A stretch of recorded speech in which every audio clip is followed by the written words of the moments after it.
I am going to now do an interview with somebody, and you're going to love and learn from this person. Of course, this person is a small business hero, and it's Chaya Tacos. And I know I screwed that one up too. Her name is Bettina, and so check this out. Female-led and female-run business in Georgetown, DC, selling her vegetarian tacos and sides, which are the most sustainable, which are more sustainable than meat options. Closed in-person dining before they were ordered to, and adopt pickup delivery, so she closed it prior to that and take out options. Limited service hours, menu to minimize employee exposure and reduce labor costs. Operated with a 2-person team that consists of 1 owner and 1 kitchen employee in each store, collaborating with local charities and organizations to provide meals and frontline healthcare workers. Thank you for that. And they use their social media to promote anti-racism and encourage followers to fight injustice. We're going to have a good conversation here. Here's what you're going to be able to learn from this person immediately. You're going to learn how to maximize your time and your hours. You're going to learn how, without even speaking to her yet, you're going to learn how, I'm sure, to project what's going on in the future and get ready at the same time to deal with future outcomes or challenges, and more importantly, how do you matter at the same time while you're trying to survive? How do you deal with frontline workers and be able to also talk about racial injustice at the same exact time? All right, let's check her out. All right.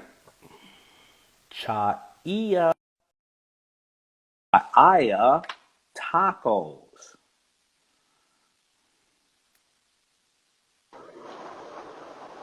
Hi. Hi. Now, please tell me the name of the taco of your business, because I probably screwed it up and I don't want to do that. Well, you wouldn't be the first one. It's pronounced chaya. And Chaya. chaya, yes, it's a word that means life in a lot of different languages. So since we are an unconventional taco shop, we hand griddle corn tortillas and we fill them with delicious seasonal, incredibly well-cooked vegetables. So we're essentially getting you to eat your veggies. And chai means life in a lot of different languages, from Hebrew to Sanskrit to Hindi to, it's an amazing word, and it works for our brand. How long have you been in business?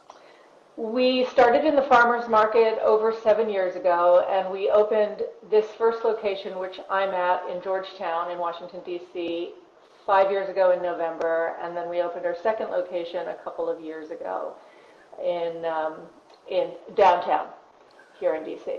So as I read, both the locations, I think, you have 2 locations or 3? Sorry. We have 2. Yep. And each one has an owner and 1 person in the kitchen. Is that accurate? Well, it no longer is that. It's always had 2 owners, myself and my business partner, Suzanne. We started in a farmer's market, taking time to, figure out if our customers would like this rather esoteric idea of vegetables in tortillas. And within about 6 weeks' time, we'd already been written up in the Washington Post. And before that first farmers market season was over, we'd been written up as a serious change maker in the city. So we realized quite early on that people were looking to find a way to eat a more plant-forward diet. So I often say we're vegetarian for carnivores, because it's really not about being a vegetarian. It's about eating delicious food. In fact, I'm not even a vegetarian. So I am an omnivore who eats a plant-forward diet. So when you're talking about vegetables, are we talking about vegetables that monk fruits and various other things that you may think are meat, or no? No, we are making chipotle sweet potato tacos, creamy kale and potato tacos, skillet sweet corn tacos in the summer. My favorite taco, which is a roasted eggplant taco, which we have on the menu now. I wait all year for it. No, they are seasonal vegetables from our region. So we're really sourcing from our local farms and, playing back into the system that is our community. So we're really trying to do right by the people that source for us, who are local, and feeding our community good, healthy food. How are you sustaining, because I got into it a little bit, how are you sustaining to stay in business during this challenging time? And it looked like you first of all care about the safety of yourself and your employees and as well as the customer. So you had changed hours. So just tell me, how did you look at that and come up with the approach, and is it working for you? It's working really well. So first of all, we are an elevated fast casual model. So we were already designed as a model that's going out the door. Although because we're two women and we wanted to design our spaces to feel welcoming and invite you to remain within them, the model was based on takeout. So we were very easily able to pivot. And I had been really watching the pandemic from afar since the beginning of the year, so was quite aware and tense about it and trying to figure out how we were going to deal with this big risk, both personally and in my business.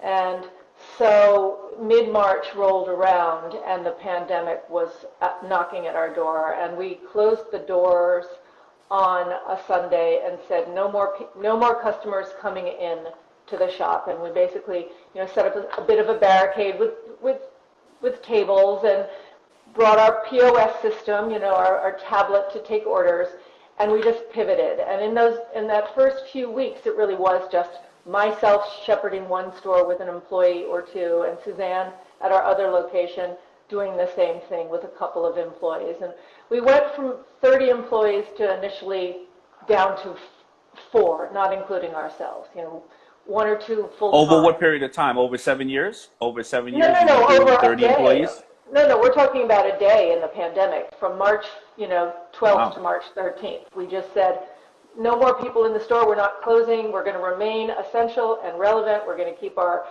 muscles toned and our engines greased, and there's no reason we have to walk away from this. We already do a really healthy product. We know how to give it to people. We know how to be safe.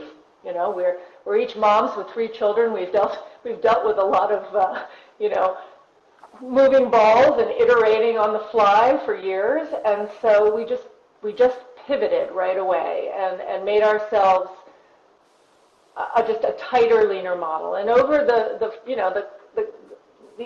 ensuing 2 months, when everything was so stressful for small business, especially in the restaurant and hospitality business, which is, as we know, one of the hardest hit industries out there, and is going to probably take some of the longest to get back. I mean, I think this is an ultra marathon for us. I'm not ready to pack up my bags and walk away. I think we can continue to thrive as best we can, so that eventually we're not only surviving, but we're doing better than we ever did. So let's say we had to apply for all our PPP loans, and we went out and we restructured our debt. We had some debt from the second store, and bringing that one up into a neighborhood that was tougher than we thought. And we did a lot in the 2 months. It was very, very exhausting. Was the debt with the banks or with private lenders? Oh, with credit cards. I mean, we'd sort of... Credit cards. Yeah, it was like credit card debt that needed to be rejiggered, and we did. And it's all, I have to say, there's been just a lot of positivity in how we've... But I got to ask you that question. Credit card debt... I got to ask you this question. Credit card debt is the worst to have, of course, because they have, they have very high interest rates. Now, for everybody listening right now who has those challenges, when you called up your credit card, whoever it was, were they open to working with you, or in this time, or were they kind of like, how did you figure it out? Yes. So it was American Express and Capital One, and I called them in that very first week and said, what can you do for us? And they essentially said, don't worry about anything for the next 3 months. They just forgave anything, don't worry about it. You're going to have no interest fees. Just get through. And essentially that's what we had. We were very, very lucky because we were transparent with, not only those folks, but our landlords, our investors. We have investors. We've had 2 seed rounds of investment with our company. We've lost a lot of ground, obviously, in the pandemic. This is a model that was built for replication, and so that's on hold, and that's really hard. And I think that approaching the unknown of what the next couple of years is going to be, we don't have an answer. None of us have an answer. So we just really laid that out with all the people where money mattered. And they've been fantastic. I mean, I would say that, yeah, go ahead. Let me ask you something else, though. You said that this was made for replication, but replication, did you want to do it yourself and open up all these, or did you want to potentially franchise? Not franchise, more private, like a private corporation model, like a, our colleagues at Sweet Green or And Pizza, other local brands that have gone national here out of DC that have done a really nice job of keeping the focus on what their mission was, but bringing in folks who also believed in that and wanted to grow it that way. So the founders are still involved, but there's more money behind it to grow it faster. Why wouldn't you consider franchising at this moment? I'm just curious. So the product that we make is scratch cooked. So operationally, it's already a little tougher. And I think some of the positives of the last month is us being able to work on honing those operational skills here. But we're really picky about how things end up out of here. It's definitely elevated. Everything from hand cooking corn tortillas. I mean, that's making dough and rolling little bolitos and hand griddling them on a hot comal, which is a flat top griddle, to the way we, just prepare the food. And vegetables are a harvest. They're not predictable. You may have a year when stuff is not working as well. And I think that there's just a little bit more control if there's a company behind it that is sticking with the mission. When you have a franchise model, it's just different. Mm-hmm. I don't know about that. Let's hear. So why do you say that? What's your thought on that? Because you're gonna find people that are just as passionate about you, and if you will you have some bad eggs? Yeah, sure. Will In-N-Out Burger not be able to expand out of a certain amount of states because their quality control is very, very specific, and they refuse to have refrigerators in there, so they will be only in a certain amount of states, such as becoming places where you can only go and get the harvest. You can put in all those criteria of things. And when a franchise gets to you, if you happen to purchase a certain franchise, you have to go through extreme schooling. You may have to come and work in your place for 2 months, 5 months, 6 months. Some franchise even send you everything in a box where there is literally $221.17 in the register because they know how much your purchase is going to be. Whatever the case is, you can control a lot of that. But the reason why I'm saying that is because right now, to go ahead and expand business and use up more capital when you are capital restricted, it's challenging, obviously, but you can easily be on a franchise show, and I'm sure they're going to probably do it virtual, where you may find people that do believe in your mission and everything else, and you can potentially find other people. I mean, the reason why you have customers or people that work for you or your partner or your investors, that they're just as passionate about it. I would just take the meetings and think about it a little bit, and then you can always say no. But unlike, go ahead. Yeah. No, I was going to say we've actually been approached a lot by different kinds of folks, from franchisors to VC to private equity. We're at a time right now where there are people who are super passionate about restaurants and stuff like that, and they used to have 10,000 square feet or 8,000 square feet. We're at a time right now where people are used to have a job, and they're like, I want to go in business by myself, but I don't want to be the business owner. I want to have it laid out for me because I have a passion. Where there's a lot of available space, So anyway, that is just me. I'm just saying, just go out and, like you said, you've been approached. So I would take some meetings, and you know what? What's your worst scenario? You say no. Right. Yeah, no, I think it's great. I mean, I think that this is that time when you can be open to all those opportunities. And of course, I think that there is absolute quality control that can happen with the franchise model. So maybe we'll be taking those again. We have been approached during this period from some folks, so we'll see. And that's great, and that speaks volumes about you, yourself, and your business and your product. So how were you during this whole time, right? You are trying to keep the business afloat. You are talking about renegotiating credit cards. You raised 3 children. You got partners and COVID, and I'm sure you're worried about your health. and at the same time, you're using your social media to promote anti-racism and encourage followers to fight injustice. How are you taking on all this, and why do you feel as a corporate or a business you should be a good citizen right now when other people are saying, let me just save myself? Because we've just never been built around that. I mean, we've always been built around others and community. And, DC's a really awesome place to live. It's not only a very diverse city, it's a welcoming city. People are, especially in the restaurant business. I'm actually originally from New York, which is a much harder place to decide you're going to go into business. It's much more cutthroat. DC doesn't feel that way. My colleagues in the restaurant business are warm and kind and generous, and I think we want to help out our fellow friends. We collaborate, we talk to each other, we give each other advice, we root each other on. And I've lived here a long time now. I left New York kind of kicking and screaming and moved here 25 years ago and thought it was going to be a short period of time, and it wasn't. I've been part of a change that's been here, and I've really welcomed this city that feels it's just a big, wide open place in terms of people and community, and I feel like that the business was able to pick that up. And I believe in all these things, and I want to message them, because these are our customers, these are us, these are our friends, these are our family, and these are our workers. And so,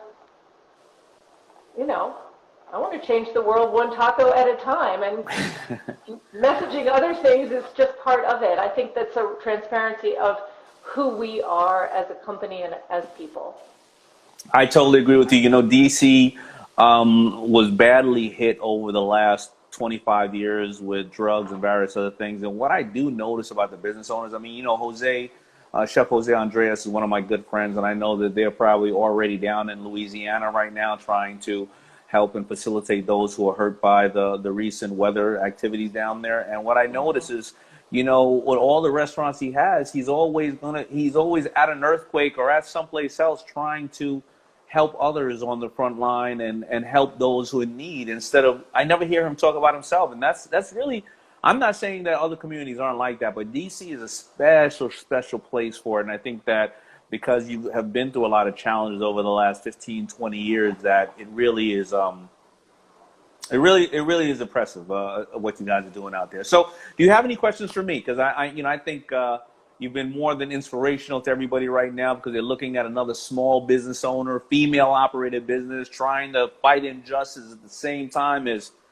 they can learn about everybody better call up their credit card company right now after this if they haven't done so already. But do you have any questions for me? I think one of the questions I have is how do you approach the unknown?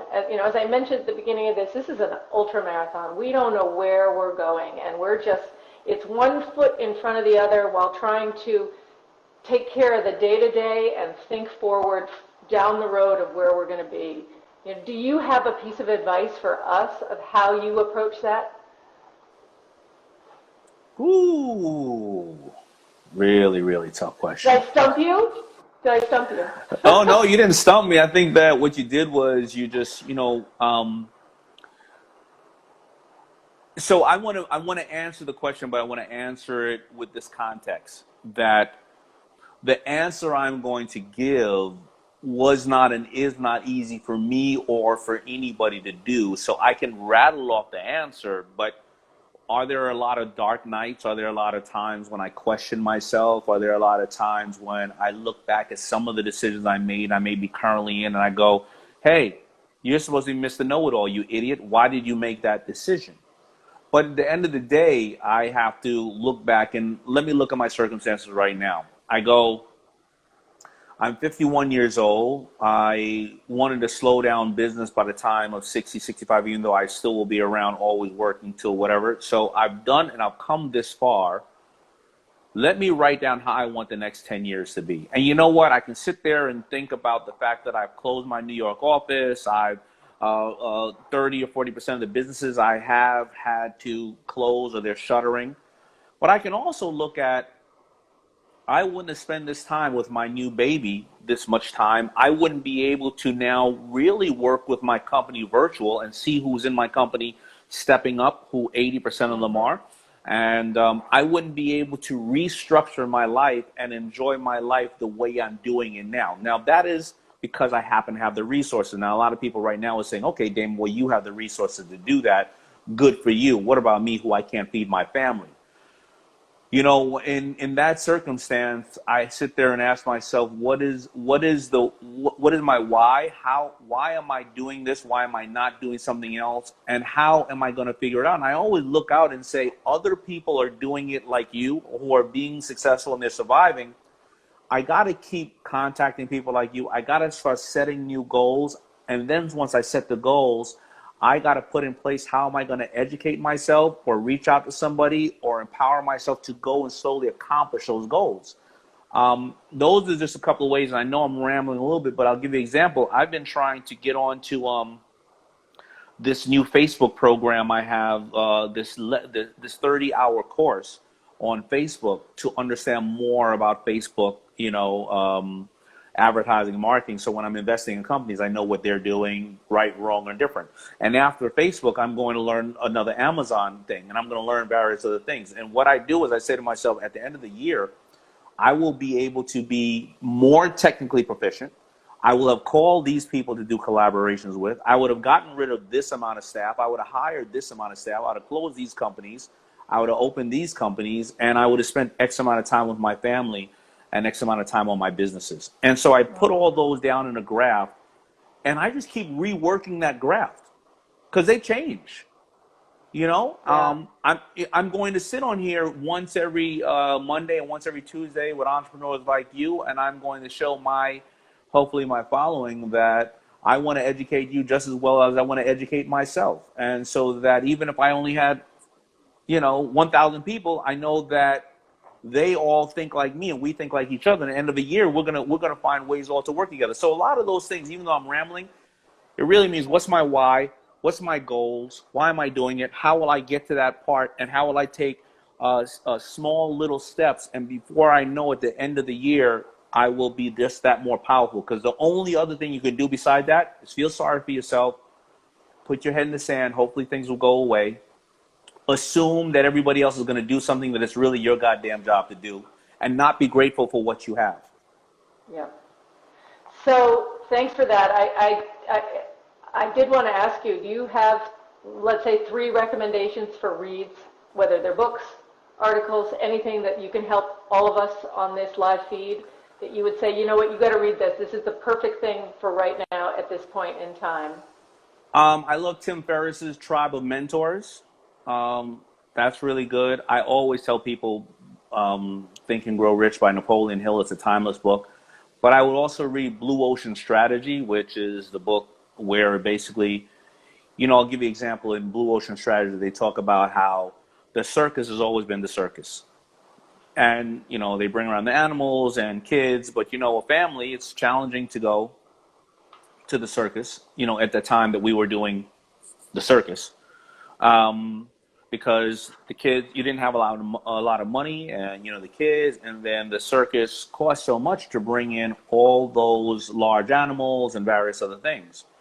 But in Blue Ocean Strategy, Circus Soleil realized that there was a place that people did like the circus, with beautiful acrobats, easy to ship in, ship out. A customer would take their wife out on a date, not necessarily kids, so now you had a high ticket item, right? And it was the same exact thing that we knew, the circus, but just done in a different way for a different crowd and a different audience. And that means it's the same as Power Shift in a way. How are you right now? Because this is what you did. You everybody loves tacos. I get it. But you know what? I'm a carnivore who can appreciate this taco as well. And, you may like it because you're a vegetarian, or you may like it because it's just goddamn delicious. And we're going to over-provide in a very crowded market something that just has a little bit of a shift. And that's a Blue Ocean Strategy. Excellent. I agree. If you want another awesome video in our Black Excellence series, check out the video right there next to me. I think you'll enjoy it. Continue to believe, and I'll see you there.